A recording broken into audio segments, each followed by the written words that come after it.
আজকে নারী স্বাধীনতার গল্প শোনাচ্ছে। শিশু নারীদেরকে এরা ভালো আছেন বোম মেরে মারছে ইরানে। এরা কি স্বাধীনতার কথা? নারী স্বাধীনতার কথা এরা বলছে।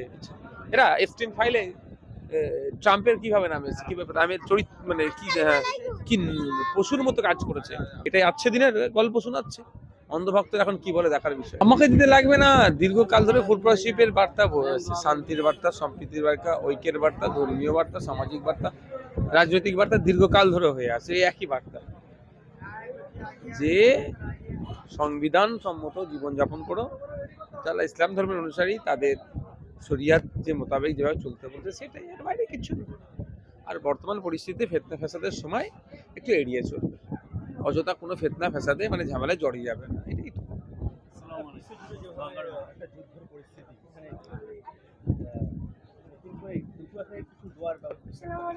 দেখো, দোয়া বদোয়া তো এটা স্বাভাবিকভাবে উঠতে বসে তো মানুষ দিচ্ছে দোয়া বদোয়া, সেটা বলছি না। আমি শান্তির পক্ষে সবসময়। ইউক্রেন রাশিয়ার যুদ্ধ, আমি রাশিয়ার বিরুদ্ধে ইউক্রেনের পক্ষে, কারণ ইউক্রেনের উপরে একচেটিয়া আক্রমণ হয়েছে। প্যালেস্টাইন ইসরায়েল, আমি প্যালেস্টাইনের পক্ষে, ইসরায়েলের বিরুদ্ধে, কারণ ওরা ইলিগালি অকুপায়ার করতে চাইছে। এই ইরান আর আমেরিকা ইসরায়েল মিলে যা করছে, ইরানের পক্ষে, ইসরায়েল আমেরিকার বিপক্ষে, অবস্থান ক্লিয়ার। কিন্তু আমি হিংসা, দেখুন খাটা দিয়ে খাটা, এই চোখের বদলা চোখ নিলে পৃথিবীতে একদম সবাই অন্ধ হয়ে যাবে। সে না, আমি শান্তির পক্ষে। তবে আমেরিকা শান্তি চায় না, ইসরায়েল শান্তি চায় না। এরা আমেরিকা ইসরায়েল চায় মানুষ অশান্ত করে। মানে মিডিল ইস্টে দেখুন না কিভাবে একের পর এক কান্ট্রি গুলো জ্বলছে। একটা অংশ কেন জ্বলছে? আমেরিকার জন্য হচ্ছে, তাই আমেরিকা আজকে নারী স্বাধীনতার গল্প শোনাচ্ছে। শিশু নারীদেরকে এরা ভালো আছেন বোম মেরে মারছে ইরানে। এরা কি স্বাধীনতার কথা? নারী স্বাধীনতার কথা এরা বলছে।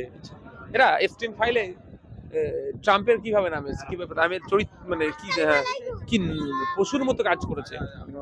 ওয়ালাইকুম আসসালাম।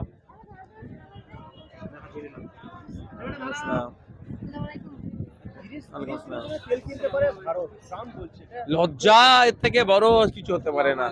আমরা 190 বছর ব্রিটিশদের বিরুদ্ধে লড়াই করেছিলাম, গোলামতি ব্রিটিশদের খাটবো না বলে। ব্রিটিশরা আমাদেরকে গোলাম বানানোর চেষ্টা করেছিল, কিন্তু আমরা নষ্ট করিনি।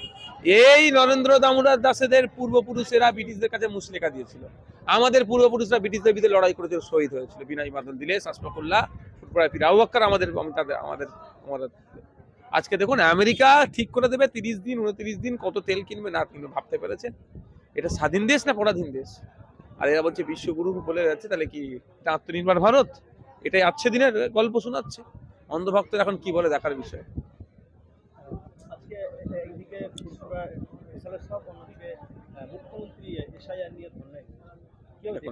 দুটো একসাথে রিলেট করবেন না, এটা সবসময় হচ্ছে না। এখন মুখ্যমন্ত্রী ধর্নায় বসেছেন, ধর্না বানানটাও ভুল করেছে। অ্যাকচুয়ালি বিষয়টাকে সিরিয়াস নেয়নি এসআইআরকে, যে মুসলমানদের নাম্বার যাবে, তো দলিতদের মতো নাম্বার যাবে। তো উনি 2004-5 সালের দিকে মুসলমানদেরকে ঘুষপেটিয়া বলেছিল, তো অবৈধ ইলিগাল ভোটার বলেছিল। আজকে তার ফল দেখতে হচ্ছে।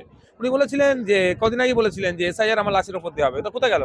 উনি সুপ্রিম কোর্টে গিয়ে অনেক লাভালাভি করলে, হাত পা ছোড়াছুড়ি করলে, লাভটা কি হলো? তাহলে সেই যখন 60 লক্ষ অ্যাডজুডিকেশনের মধ্যেই পড়ে গেল। এইগুলো দিয়ে পাবলিক ডোমিনে মুসলমান সমাজের কাছে একটা খারাপ বার্তা তৃণমূল সম্পর্কে চলে গিয়েছে।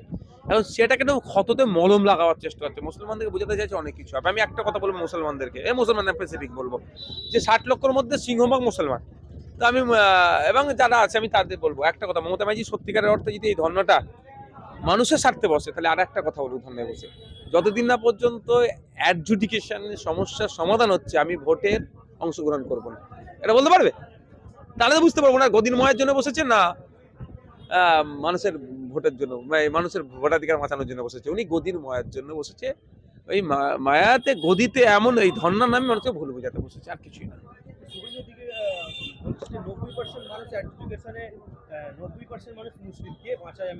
শুভেন্দু অধিকারী আমাদের বলেছি নাকি বাঁচা দরকার? আমরা মুসলমানরা শুভেন্দু অধিকারীকে বলেছে বাঁচাবার কথা, কথা পাত্তা দেন কেন? আর কেউ নিচ্ছে না শুভেন্দু বাবুর কথা, কেউ শুনছে না, তার দলের লোকও শুনছে না। এখন কনসেন্ট্রেট নেওয়ার জন্য, মনোযোগ নেওয়ার জন্য এই ধরনের কথা বলছে। দেখুন, কারো আশীর্বাদ কারো অভিশাপে। বৈধ ভোটার আশীর্বাদে যেমন অবৈধ ভোটার আশীর্বাদে বৈধ হবে না, ঠিক বৈধ ভোটার কারো অভিশাপে অবৈধ হবে না।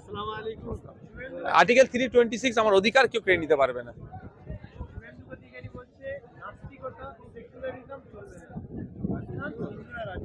ওকে ধরে জেলের মধ্যে রাখা দরকার। মমতা ব্যানার্জি পুলিশ এখন রাখছেন না কেন সেটাই। মমতা ব্যানার্জির সাথে শুভেন্দু অধিকারীর একটা দারুণ থোড়া রুখ দিছে। হ্যাঁ, শুভেন্দু অধিকারীর সাথে মমতা ব্যানার্জি একটা গোপন আঘাত আছে।